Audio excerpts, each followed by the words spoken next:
So, good morning, ladies and gentlemen, those who are watching us live. This is our first edition of Distinct Talks, and we are very honored this morning to be hosting Okoth Billian Ojiwa, who is a young social entrepreneur based in Mathare in Nairobi.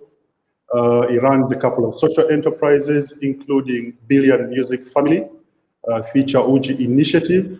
And for the last 5 weeks, they've been running an interesting campaign where they've been feeding families in Mathare. They've been providing free water. And of recent, they've been making free masks that are being produced from the Billian Music Family facility. We are very excited today to have Billian, who has grown up and was raised in Mathare. He knows firsthand the challenges of being deprived, the challenges of not having the basic necessities of life. So this morning we're going to have a conversation with him about some of the work they are doing in Mathare, and to just understand how they're organizing themselves and how they're doing all this kind of stuff. So if you're tuned in, we are very excited to have you for this first edition. And you're welcome to the show. I would like to welcome my guest, Billian. You're welcome to the show, Billian. Yeah, thank you. Thank you for having me. Good morning from Nairobi. Good morning, Billian. And I know you're seated within the Billian Music Family facility. There's a picture of Mandela behind you. Yeah, that's a picture of Mandela. We are very honored to have you this morning, and I would like to say that we are very proud of the work you're doing. We are very excited about the lives that you're touching and the different kind of services that you're offering the communities in Mathare. You understand firsthand the challenges of living in the slum, the challenges of accessing water and accessing school. So this morning, my interest is you went through all this process against all odds. You were able to get an education. A lot of people would have run away from their history. They would have run and gone to start a life somewhere else. Why, Billian, did you come back to Mathare? Why did you come back to do all this? Why are you doing this right now? So take it on from there, please. Yeah, thank you so much. Thank you so much for having me. I think for me, we always say our community, our responsibility. I think it's because I owe the community. There's so much that I've received that I can't give back enough. So that's why that is the motivation behind this. And there's also a generation that is looking up to us. So there are a couple of us role models, that we inspire each other, that we work together, that we share ideas to make sure that we if we can't do much, but we can do what we can do as a community. Yes. So that has been the motivation.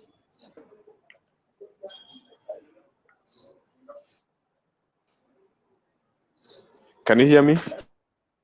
You're breaking. You come again. You're now clear. Yes. Okay.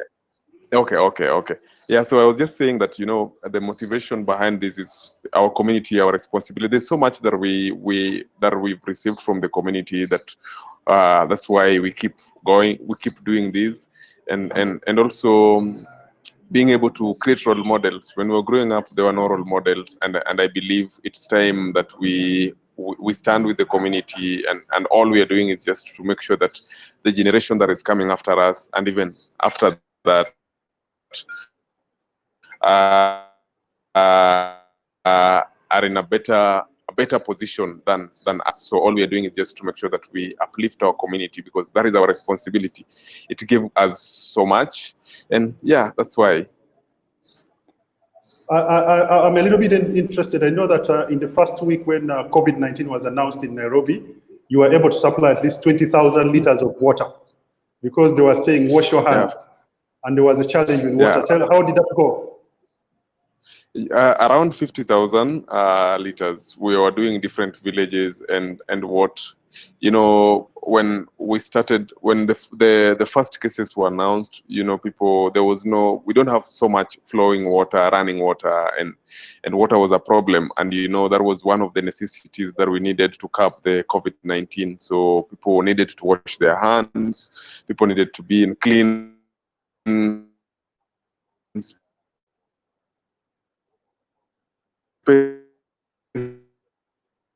make sure that we supply villages, and it went well. And you know, was also a way also of provoking the government that if they don't do it, we will do it in a small way that we can.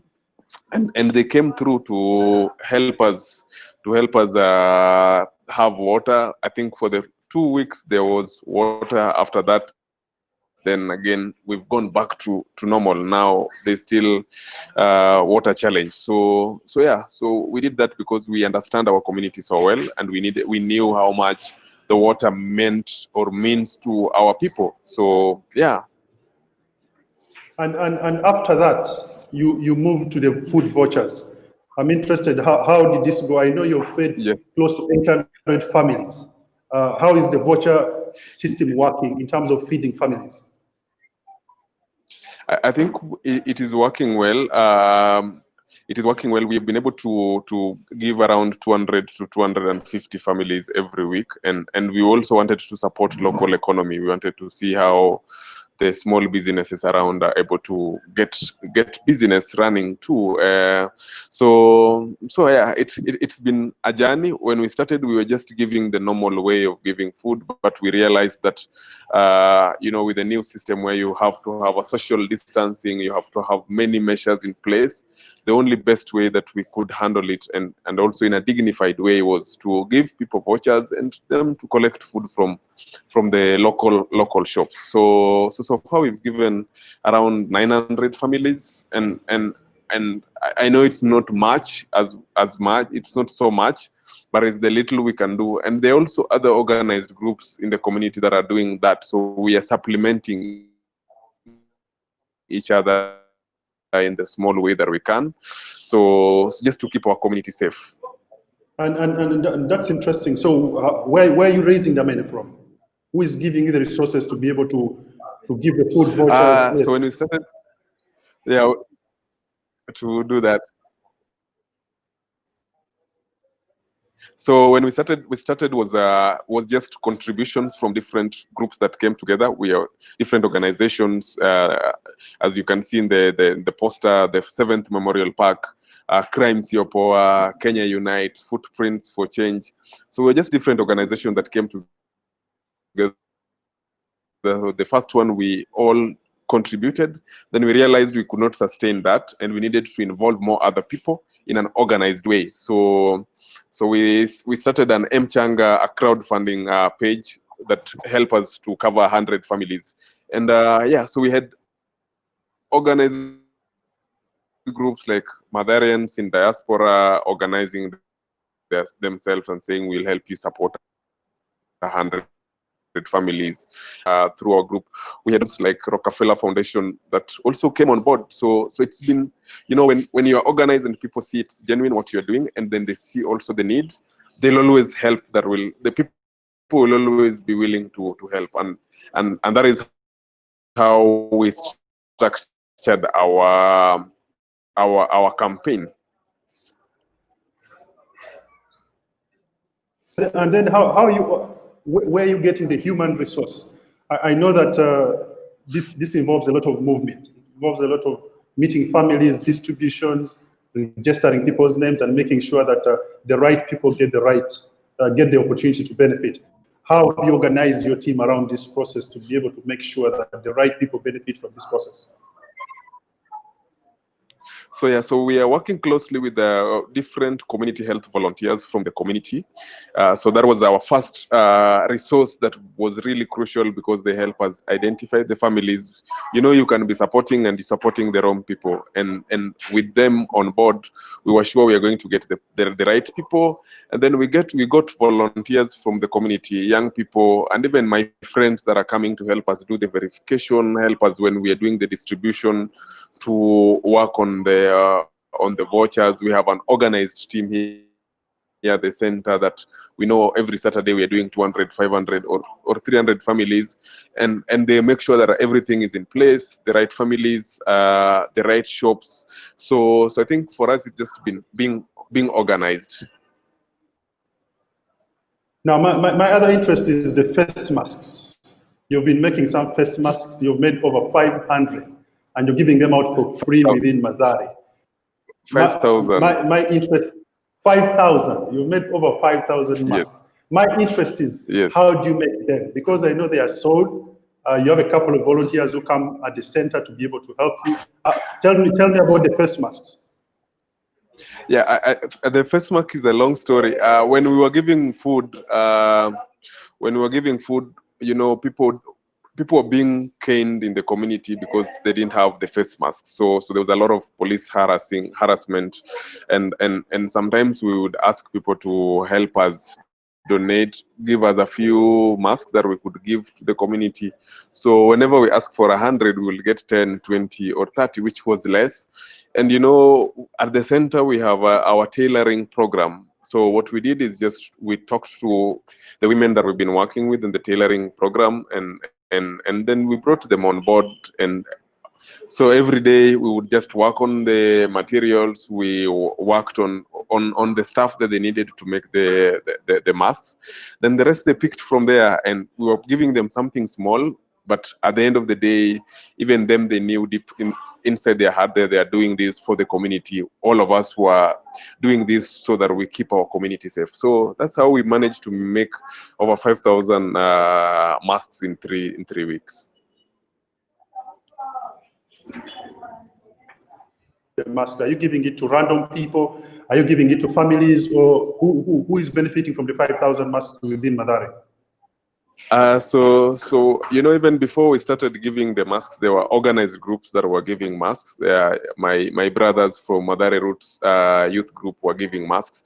There's a guy called Leon was giving masks. So there were already existing groups in different villages that were giving masks.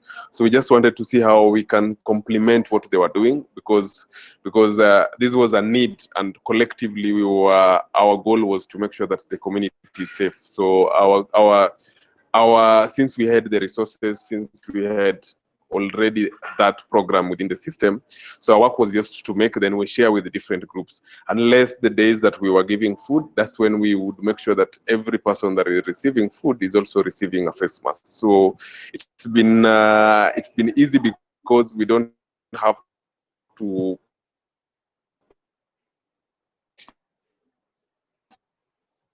give them to people, we just trust them. Okay, Billian, so you came up as a group of young people to do all this. Where are the local leaders? Where are the MCAs? Where is the member of parliament? Where are the politicians? Because they are meant to help us give these services. Are you talking to them? Are they trying to promise and saying we are going to do better next time? What is the situation with the politicians? I cannot talk on their behalf, but a few of them, the information that I had was some of them were saying the government said that they should keep safe, so they should stay at home. So most of them were enjoying staying at home.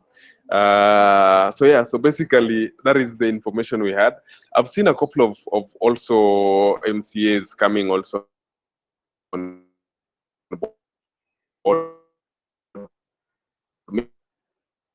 Maybe later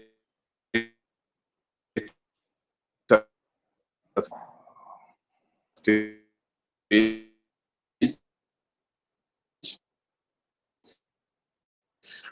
coming to also see what they can support, but from what happened of the community within the community and do stuff. So over the last couple of weeks, I've seen my MCAs, a couple of MCAs giving stuff. I've not seen my member of parliament. I am sure he's still keeping safe. I know he needs to be more safe than the community, which is good. Mm-hmm. So yeah, so that has been the development in the community. So Billian, my interest is, post-COVID. So you're doing all these things. You're giving out the food, you're doing the masks, you're making sure people have clean water. What happens after this? Because you want to be able to give out all these things all the time. How do we make sure we move Mathare from this level to the next level when they have the ability to self-sustain? What are you doing as a group of young people that have started this initiative? How do we move people to the next level? You can see, I think, I keep telling my people, even the community, that, the COVID period was a better period because everybody knew that, there's a problem. But during we call it COVID hangover, everybody will be on their own because the businesses are down, there are so many things that are down, and all of us will be on our own. So our plan was also to start working on post-COVID programs. So right now we are putting together a festival, a virtual festival that will have artists from different countries. We've confirmed artists from Germany, US, STL from Kenya that is based in Norway. So what we want to do is we want to come together, do a virtual festival. We want to raise money to support the local businesses. We know the Mama Mboga, we know the Mama Chapatis, that, in developed countries, they should be able to get support from the government to be able to support, to build a base for their businesses. But we know our systems, the way it works, there's no proper plan. We don't know what will happen after COVID. So on our personal or our small level, we are trying to, on the 27th of next month, we will be having the festival, and we plan to raise a seed funding to support 2,000 businesses in Mathare and Kisumu, and we know that will be our contribution to making sure that our economy within Mathare is flowing, that there's money flowing, that businesses are not closed, that Mama Mbogas don't run out of stock. So that is what we're working on post-COVID. But also as young people, I think we will have a team that will help us to follow up on the processes and work with those women. So there'll be a few people that will also incorporate in the programs to make sure that they're able to pay their rent, they're able to buy food, they're able to support themselves. Yeah, so and even this we are doing to provoke the government and provoke other people to come on board. I know if we do 1,000 or 2,000 in Mathare, there'll be bigger companies that will be willing to even give more support. So our plan is to do 2,000, but we are sure we can work a deal with companies so that we do more than 2,000 or 1,000 families, businesses. So that is our plan for post-COVID. If you can look here, we at the library now. We have a library here, and what will happen is at the end of this COVID, students will be going back to school. High schoolers, the candidates will be sitting for the exams. If you look at the privileged students or children, right now they're having Zoom classes, they're having organized revisions. Our children will sit with them for the same exam. So we've started a system also of how to support our candidates so that they can do an organized cohort revision. So right now at the library, there's a team of 5, 6 that we have put all the measures in place. They are washing their hands, there's social distancing, they have their masks, but they have somebody who is helping them through with the revision, so that when the exams comes, they don't blame COVID, because the government said that at the end of the year, all the students will sit for the exams. And how do we make our kids to be also on the same level of a leveled play field? So those are the things that we've been working on post-COVID, and maybe more ideas will come in place. We were thinking about the food. Most vulnerable families, we're trying to see if we can work on an application that we don't have to be in the community all the time. We will work with the community health volunteers. They'll be, through their application, they'll be able to queue in the food stuff that they need. They get them from the local shops, and then we pay. So we are also applying for a couple of grants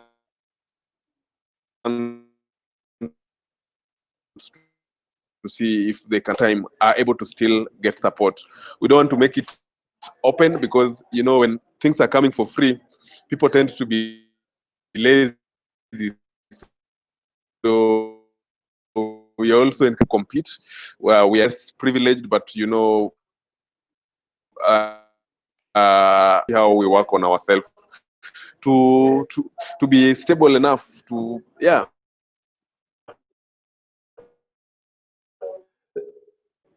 Billian, can you hear me? Billian, one of the interesting things I'm seeing with the food vouchers I can hear you. and the initiative, one of the good initiatives I'm finding about the food voucher is that even the money remains within the community, that you're working with the local kiosks and shops within Mathare. Yes. That is where the food stuff is bought from. So apart from families benefiting from this food, you're making sure that the economy within Mathare is retaining the money that we're using for buying the food.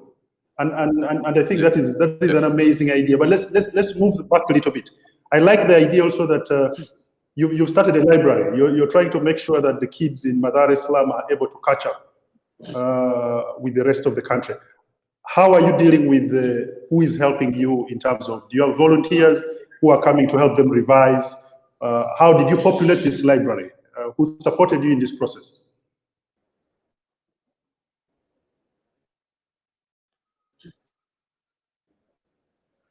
Yeah, one of our beneficiary who's a university student, and you know, for them it's not so hard as they don't have an exams coming soon. He's a second year student, so he's the one who has been working with the students, revising. Let me see if there's something that you can see. So okay. So this is the library. So there are a few students that are revising now. So this is the board, and yeah. So and all of them are candidates. Someone amesema uongo.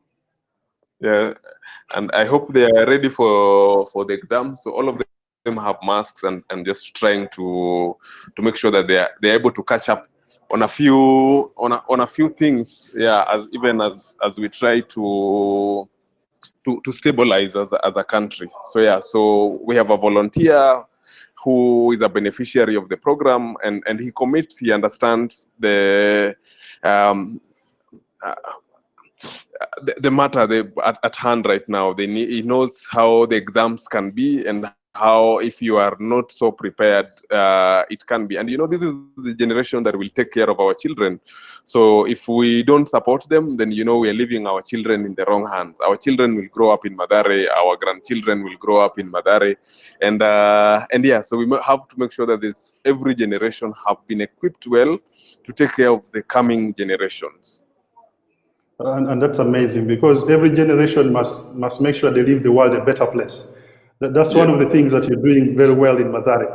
I want to take you back a little bit. I know that you also have a program where you're taking care of kids with autism and disability, where parents come every Friday for therapy.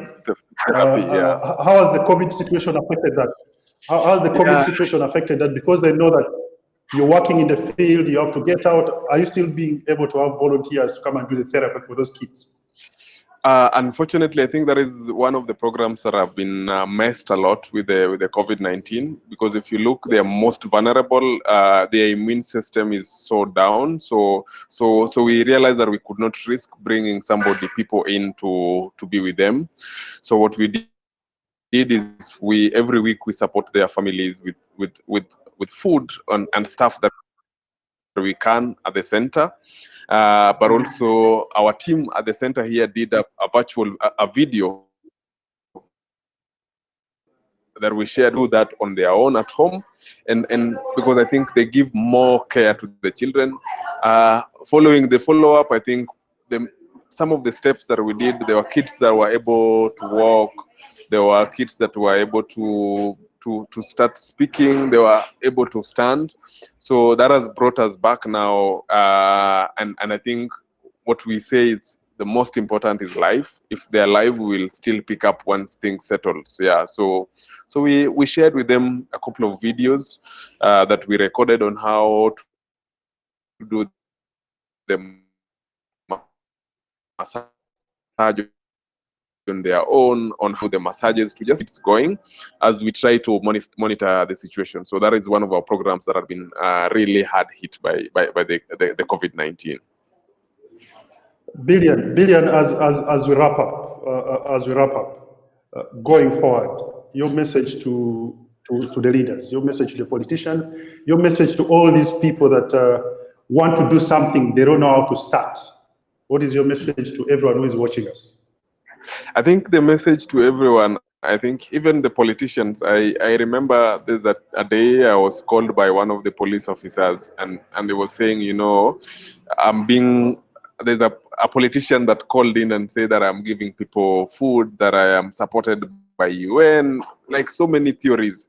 And I said, you know, we don't have, you know, when we have a problem like this, we should put our differences, we should put the politics aside and come together as leaders. They're local community leaders like us who have a couple of networks. If we sit together with even the elected leaders, we are able to pull more resources together and like looking like we are trying to outshine one another.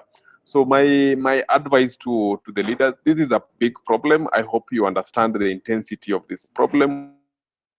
We need leadership on this, back to normal. Backwards. We know in the next 1 month, things will open up. So if you are stocking food, if you are keeping anything, you need to work with that. But when it's open like this, there's so much anxiety and then there's so much greed also, because even after receiving food from Billian, tomorrow if somebody else comes with the food, you know the neighbor doesn't have the food, but since you don't know when this will end, you still just take the food to keep. So I think we need a little bit of leadership, both at the national level and even the local level. How do we organize ourselves as a community? What narrative do we tell our people when they ask us the serious questions? How do we equip both education, it became a security matter, but if you look at it, there's health involved, there's education involved, there's economy involved, there's so many elements that are attached to the COVID-19. And I believe if we sit together as a community, let me just talk about my community. If we sit together as a community, we're able to come up with different solutions. Right now, we are trying to look at post-COVID-19. I'm sure there are many leaders that are not thinking about that. So, and we are not, we don't have the monopoly of ideas. So, but working together when we have, when we are in such a situation, help our community more. Our interest as local leaders is just after all this is done. Yeah. So and to my community, I think we should not take things for granted. I keep following stories from different countries, and it pains me and it makes me sad when I see what is happening in different countries, and when I bring it back to our community and see how hard hit we can be if we have the cases in Mathare. If we start reporting 100 cases or 20 deaths per day, we will be on our own. So we have to make sure that we protect what we have now as we look forward. So message is clear. This is not a political issue, and everyone must provide leadership at every level that they can, and that is what you're doing in Mathare. And we're encouraging everyone across the country, across the continent, to provide leadership at that level where you have the opportunity to have influence and make a difference. And finally, a message to your team, your volunteers, the organizations that are working with you, the amazing people that are part of this process. Can you give them a message as we wrap down the conversation? I think while the world, some of us are noisemakers. Some of us just come with the plans, and the people who do the work, the volunteer. I remember all of us came together, we were clapping for the mothers that have been making the uniforms. We celebrate them so that they know how important they are. It's not just about Billian. I think for me, it's just, I'm a bit loud, but they've been amazing people who've been doing work so much work behind the scenes that we need to celebrate. And I believe after this, we will sit together and say, you know, together we made it. It was not an individual contribution, but it was a collective responsibility. That's why we managed to sail through. So to everybody that have been supporting the 7th Memorial Park, thank you so much. We are receiving some donations from Rockefeller Foundation today. Thank you so much. We've had the Matharians in diaspora. Thank you so much. We have had our team that have been handling our finances. Kenya Unite, thank you so much. We've had Footprints for Change that have been doing mobilization and everything. Thank you so much. The community health volunteers that have been always just taking the lead role to look for the families to make sure that this is done. Thank you so much. So yeah, so I think that is all I can say, and I believe that there's nothing much as I can do as Billian, but I believe that God had you for the great job. And thank you, Billian. You've provided amazing leadership in this entire process. We know it is tough times. It is also tough for people who are trying to make contributions because the COVID-19 is still around and the priorities are many. But you people have been able to mobilize a good amount of money to help people in Mathare, to keep Mathare alive. I would like to thank you very, very much. Thank your team. Tell them we appreciate. We are very much inspired by what you're doing. And let them keep the hard work. Let them keep inspiring the people of Mathare to become better than what you people found it. Thank you very much. I'll let you go for now. I know you're very busy. And it was nice having you.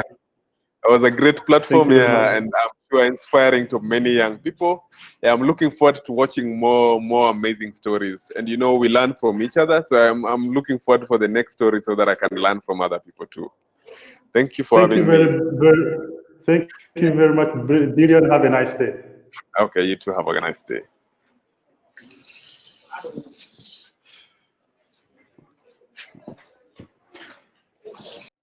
That was Billian from Mathare, a very inspiring young person that we brought on board to be able to have a conversation just to tell us what they are doing, to inspire other young people to understand that we can all make a contribution. I mean, when you're walking out of your home, there's that kid that walks barefooted. There's that kid that walks with a tattered uniform, with a torn bag, walking in the rain. Maybe give them an umbrella next time. We can all help one way or the other. So we're very honored today to have hosted Okoth Billian Ojiwa, who is a social entrepreneur running Billian Music Family in Mathare, together with the Ficha Uchi